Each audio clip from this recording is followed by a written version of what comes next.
Welcome to the High Rankings podcast, brought to you by Dispensary-Growth, the preeminent SEO agency for dispensaries. Each episode will dive into the world of search engine optimization for cannabis dispensaries. We'll discuss the latest strategies and tactics to help your dispensary rank higher on search engines and attract more patients and customers. So whether you're a seasoned pro or just starting out, join us as we explore how to maximize your online presence and stay ahead of the competition in the rapidly growing cannabis industry. Hello, welcome back to episode 66 of the High Rankings podcast with me, your favorite co-host. We are recording this just after the 4th of July holiday extended weekend. So hopefully everybody had a safe weekend. Oh my gosh, that reminds me. Did you see the news article about the guy who quite literally blew his head up? Wait, what? No. I'm not kidding you. This man, and I saw the video of it right up until he did what he did, but he was clearly in the holiday spirit and he had he was all dressed up for 4th of July and he had a very American top hat on. It was a top hat, was a red, white, and blue, and he was dancing in the garden, and he seemed like he was super happy. I think his kids were there, maybe his wife, I don't know. Yes. But he decided that what he was going to do was put a firework on his head, on top of his top hat, and light it so it would go off from his head. So that didn't work out, obviously. So great. So yeah. It was in front of his kid? Yeah. In front of everybody that was there. It was the most bizarre thing. So I hope that all of our listeners and followers and friends and family were safe and enjoyed their holiday, but also have the same number of appendages that they had before it. Yeah, right. It was crazy. If I can find the link to the story, I will. But anyway, before we catch up, because we have to catch up, I owe our listeners an apology because we said that we were going to introduce a new segment called What's Vexing Kaz. And I forgot about it last week, which is surprising because so many things annoy me. And you love to complain. Yeah. So we're back with this segment with What Vexes Me. And I don't think that I am alone in this, especially if you are either a pet owner or a person who suffers from any form of PTSD relating to gunfire, or you've served the military overseas and you've been through that, or something equally as traumatic. Why are we celebrating the 1st of July, the 2nd of July, the 3rd of July, the 4th of July, the 5th of July, the 6th of July, the 7th of July, and so far the 8th of July with fireworks at random times of day? Fireworks should be July 4th, or if it's a city, or your town's putting on a display like the weekend before, fine. But do you know how many times this last week someone in my neighborhood has just randomly set off a firework at 4:00 in the afternoon for absolutely no reason whatsoever? Well, I used to do that. I'm eating cherries, by the way. I used to do that when I was 10, 12 years old. Just that's what we did in the neighborhood. Just light up bottle rockets, Roman candles. They're just fun. You just blow shit up. Sure, do it. But do it on the 4th of July because a lot of people have to give their pets medication for their pets to not freak out during fireworks. And also, if you have anybody in your neighborhood who suffers from any type of PTSD relating to, like I said before, war or gunfire or anything like that, every time you do that, you are literally traumatizing those people. Yeah, that's not good. And so I want to punch you in your face. Mm-hmm. Yeah. We did it for the whole month of July. So my buddy's dad, they live 2 blocks from me. They actually got me into hockey. There's 3 boys, 3 brothers, and their mom lived 2 blocks from where my parents lived, and their dad lived in Wyoming. So when they go to see their dad in late June, they just come back with a trunk of fireworks, and it was awesome. It was so cool. They get a brick of black cats, Roman candles, mortars.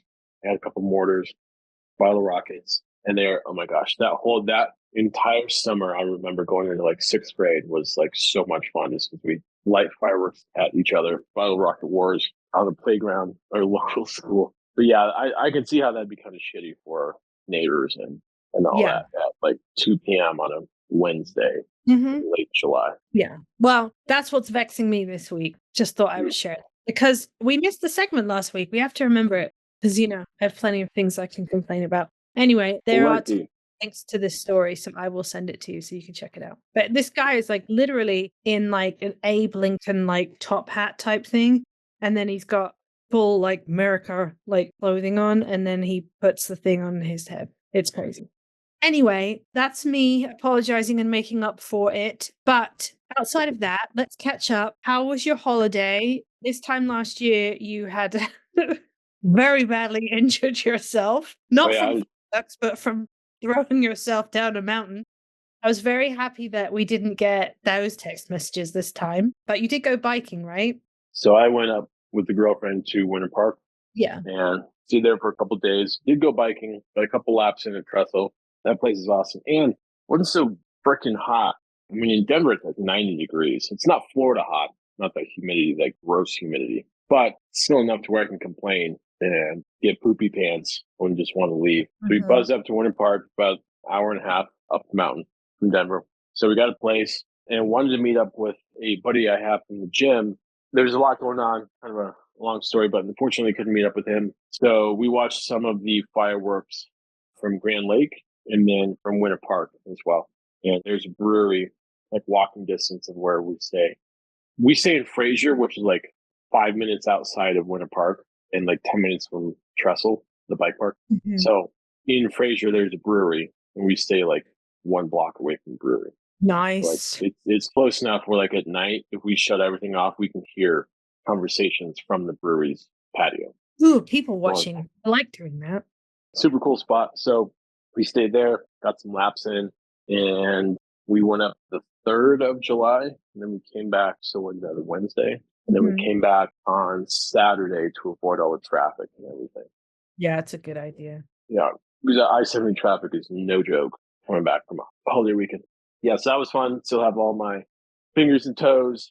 Actually, I didn't light anything off this year. I don't know anybody that has fireworks, so kind of a bummer because I love fireworks. So yeah, got on the bike, got out of Denver. Of course, some work stuff.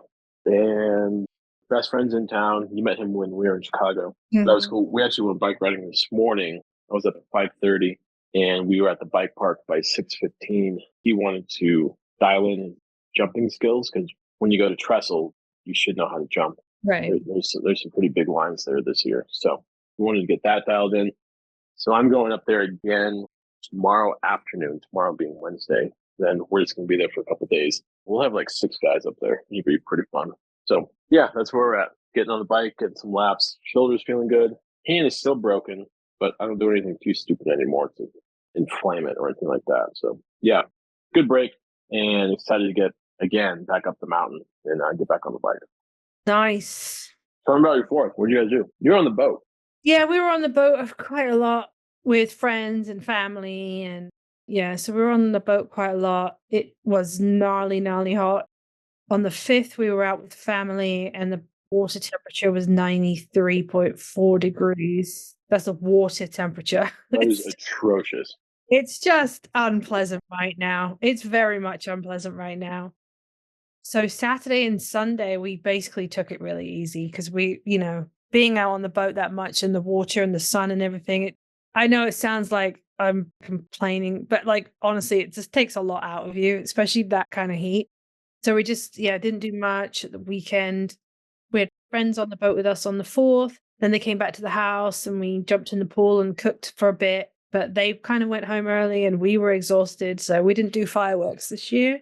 But yeah, that's kind of it, really. My days were just so messed up because, Thursday felt like a Saturday, Friday felt like Sunday. Everything was like kind of all over the place. So my days were super messed up trying to get back into the schedule. And yeah, and then I was all set, ready to go to the gym today. And I'm having a flare up issue with my back. So that kind of was a bummer. Just trying to get back into routine. Ever since I got back from my Georgia trip, I have really, really struggled. Like I've been so off my routine and so tired And before I went, I would be up at like 6:30 or 7 every single morning, and I'd be taking care of the animals and then take care of the house and like going to the gym and blah, blah, blah. And ever since, because obviously when I went to Georgia for the week, I was totally not on my schedule. And ever since I got back, I've struggled so hard. So like yesterday, I was like, fuck this. So I got out of bed. Because what I had been doing was getting out of bed, taking care of the animals, feeding them, taking them out for a walk, and then coming back to bed and falling back asleep, which is like fucking lazy.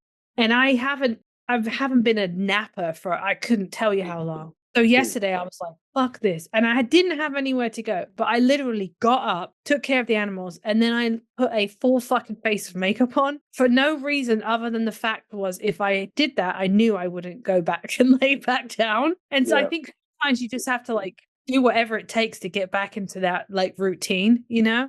So this morning, like I got up about 6:30ish, 6:37, and our friend was coming over to finish the last few bits in the kitchen, and I had some work to do. So at least that way I didn't. But I don't know, I've been really struggling, but hopefully I'm like back into it. Last night I got all my gym stuff ready, like made sure my headphones were charged, got my clothes out, everything, because I planned to go. And this morning my back is just not. I could go, but I think I'd end up doing way more damage than if I just laid off for, a few days. So that's kind of disappointing. Other than that, don't really have anything exciting to report. My the last few pieces of my kitchen are getting finished right now as we speak. So I think that's about it. Yeah, sometimes motivating and working from home or being motivated, pardon me, is like that's a struggle. Rolling back asleep or napping during the day. I've done a habit of napping just because I don't sleep at night. Yeah, that can be difficult. Yeah, that struggle is real. It really is. Honestly, I just don't want to be that person. I was that person for a long time and it wasn't good for me. And I don't want to fall back into that trap. So I just feel like whatever it takes for me to get back onto track, I will do it. Even if it means wearing a full face of makeup around my house, just so whatever it is, I just don't want to become that person again. Yeah, I don't know. I didn't realize just 1 week would really put me off track. So yeah, so I gave myself a bit of grace and now we're back. And if any of you follow Formula One, by the way, you will be aware that Lewis Hamilton won his last home race with Mercedes.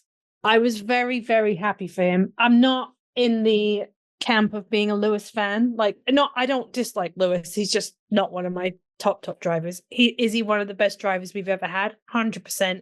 No disputing. He is the GOAT. But in terms of my favorites, he's not up in my top 3. But if Lando couldn't have won in Silverstone, I did want it to be Lewis, and it was Lewis. And in winning that, he's broken all kinds of other records. And it was just really, really good to see that it meant so much to him. So yeah, so anybody following Formula One, it was a great race too. It wasn't a boring like procession. It was a great race. Also, the trailer for the Formula One movie is now out.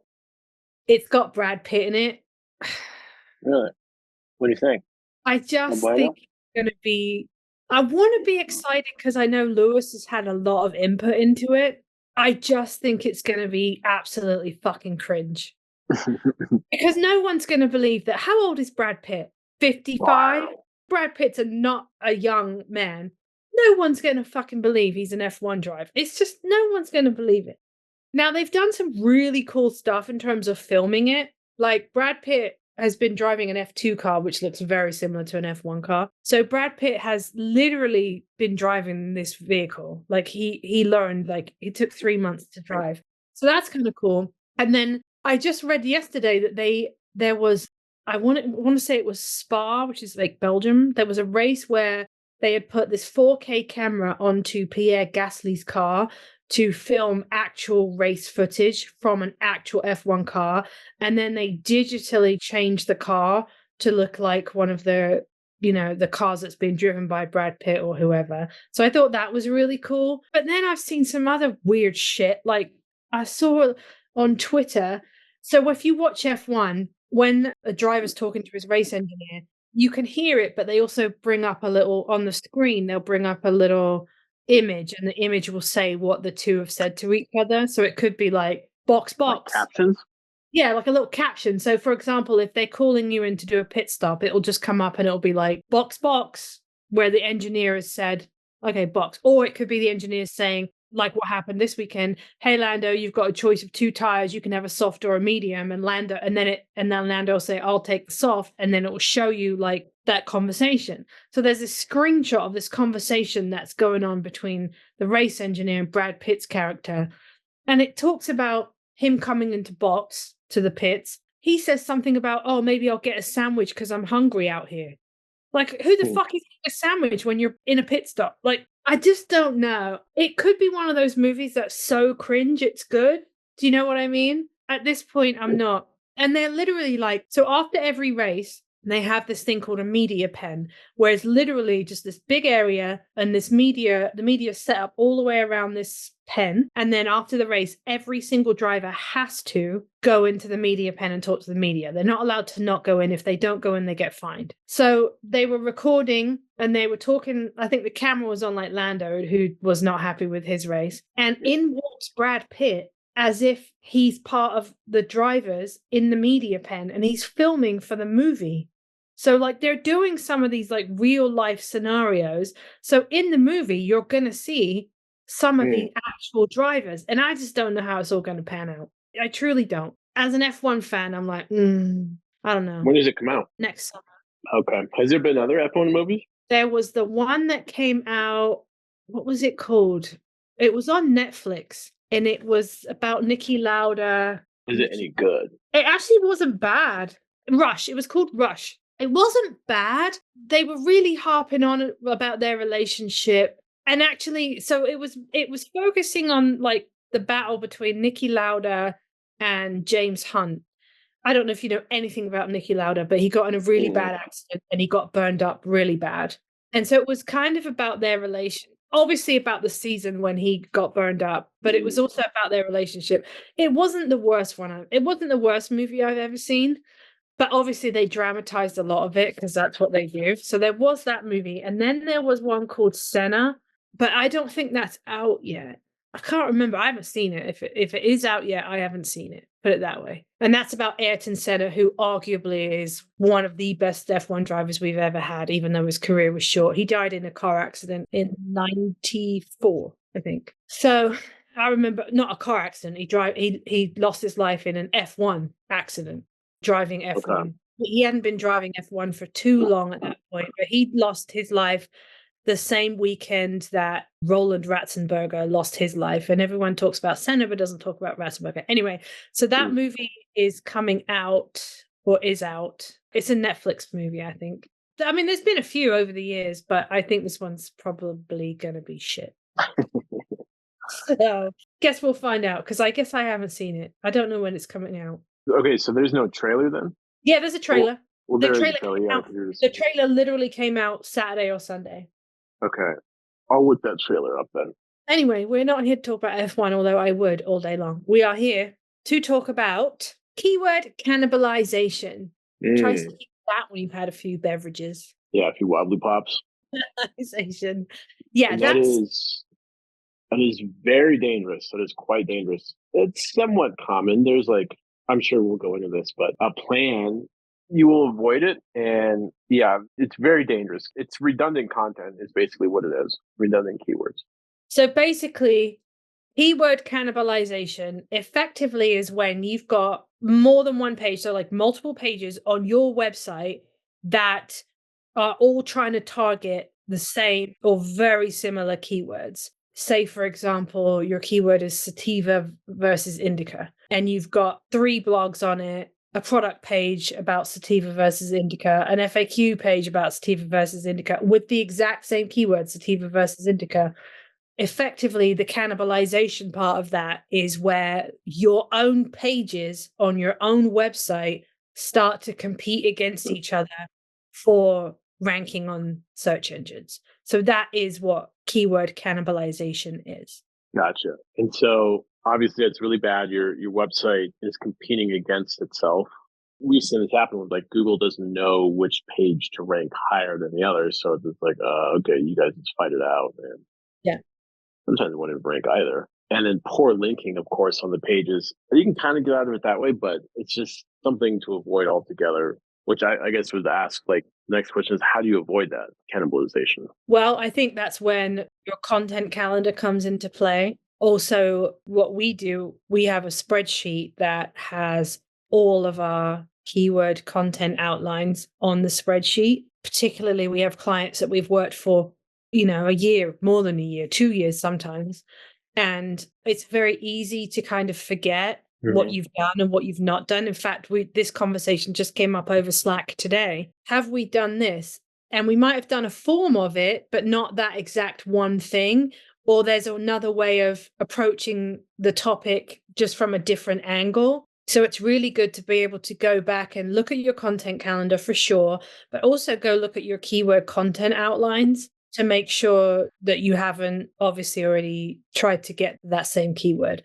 So yeah, there's a few different ways that you can look at. You can also go look at your SEMrush or your Ahrefs and see if it's ranking on there. So there's lots of different ways that you can do it, providing that internally within your organization or your SEO organization, depending if you're doing it or an outside person's doing it, that you keep meticulous records of what you've done, which we do. So obviously that's helpful. And kind of backing up to, like, how do you know if your website is, if it's happening to your website? How do you know that? I think I would do a content audit, probably, because I feel like a content audit would obviously highlight those issues if you are having cannibalization issues. So I definitely do a content audit, maybe look at like SEMrush or Ahrefs, take a historic look at SEMrush and Ahrefs to see if you've noticed any big drops in specific things that you had been ranking for, but now you're not ranking for. I definitely would do those.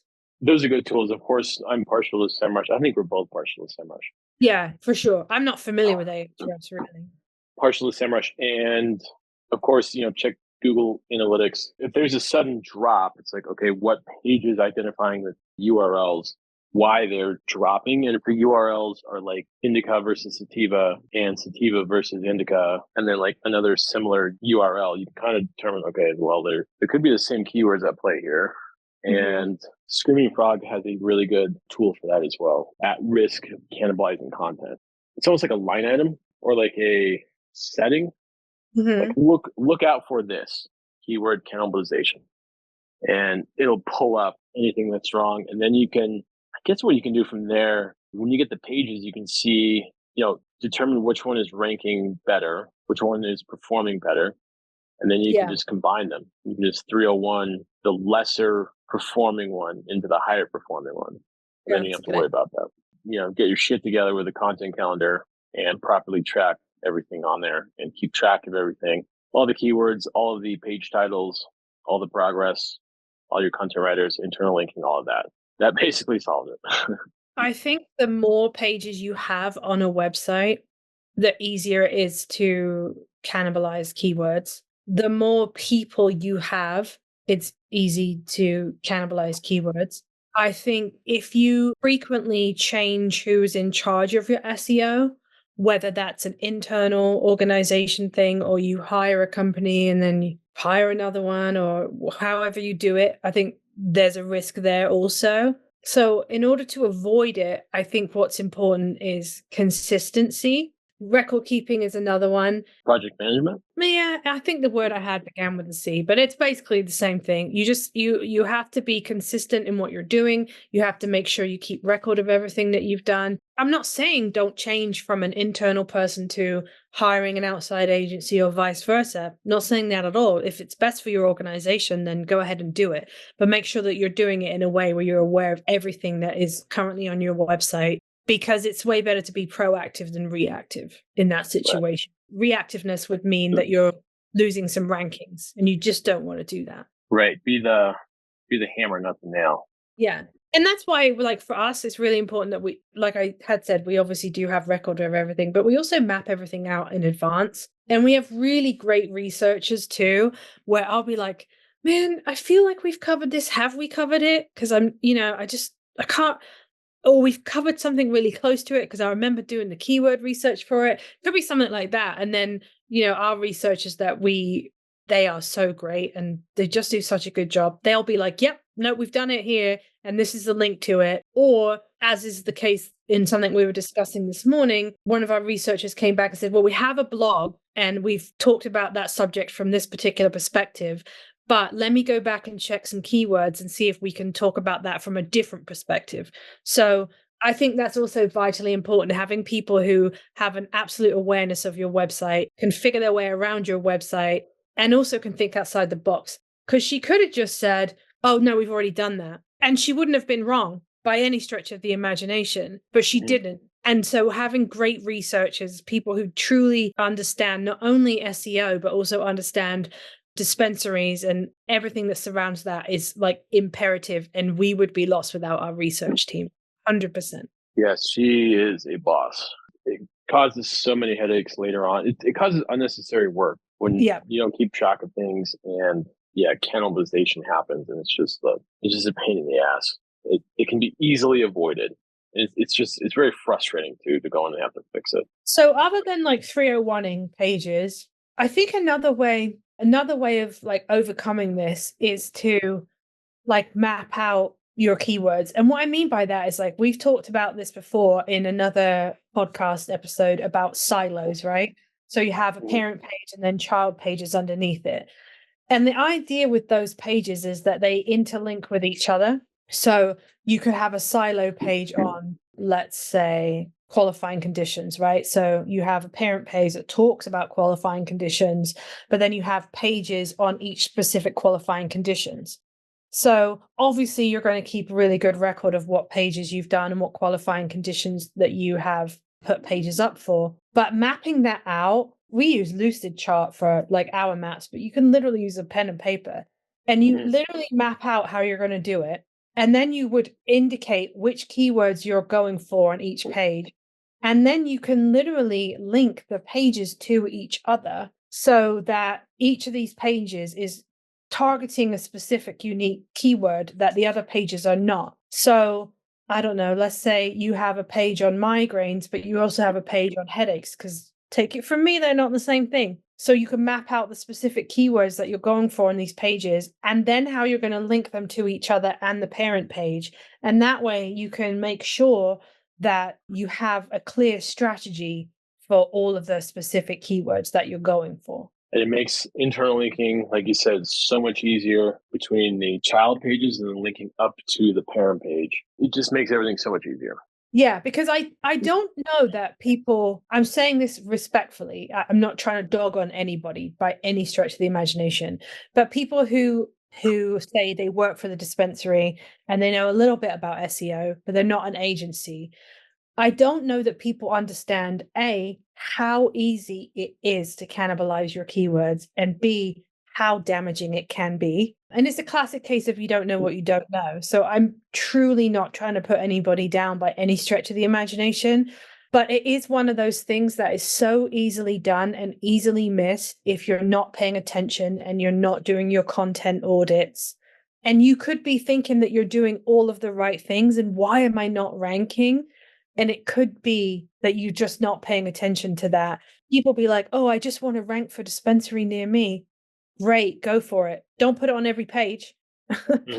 You'll never rank. It's like, you know enough to be dangerous. So I can't stress how easy it is to cannibalize your own keywords. It's very, very easy to do. We've done it. We've run into the issue before.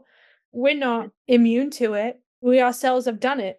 Not anytime recently, but it's easy to do. And I think that's why it's important to really pay attention and hone in on that.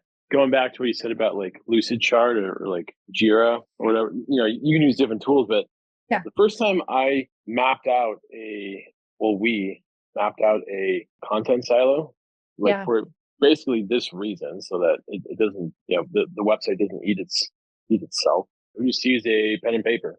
I literally just jotted it down on the back of literally did printed out. Yeah, like some printed out memo, I think, and I just like mapped. I was like, oh yeah, okay, this will work. And then we asked CJ, hey, can you put this in Lucidchart? Yeah, and then she's way better at that than. And it's funny because I remember, because this was in my early days. This was in my early days a couple of years ago, and I remember you sent me a video of a specific person whose nickname I will not say, to watch about silos and how yeah. literally broke it down and was literally creating charts with it.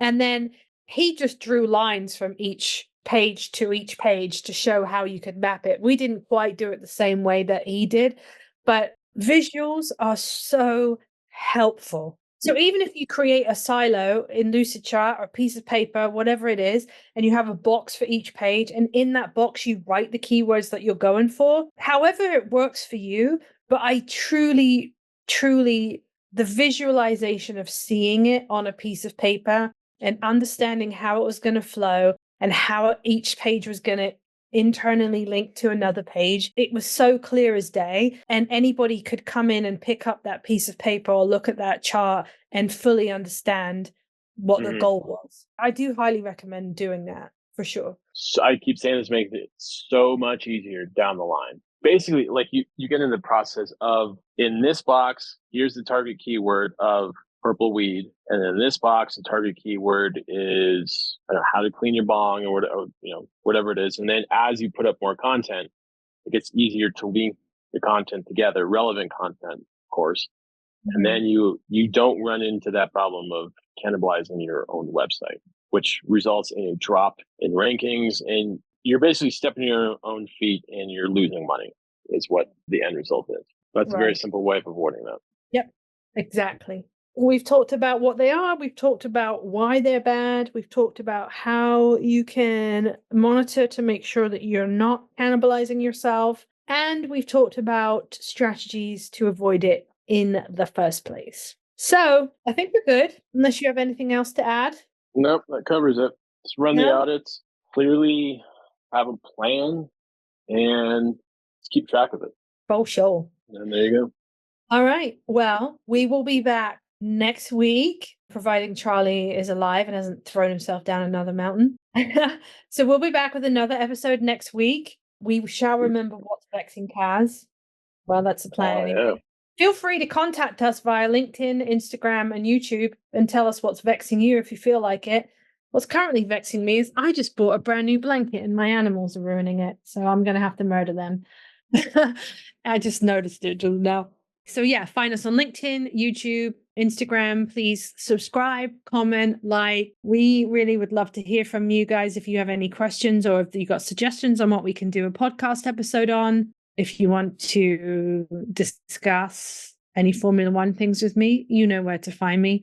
In the meantime, have a great week, and we'll be back with a whole new episode next week. Peace.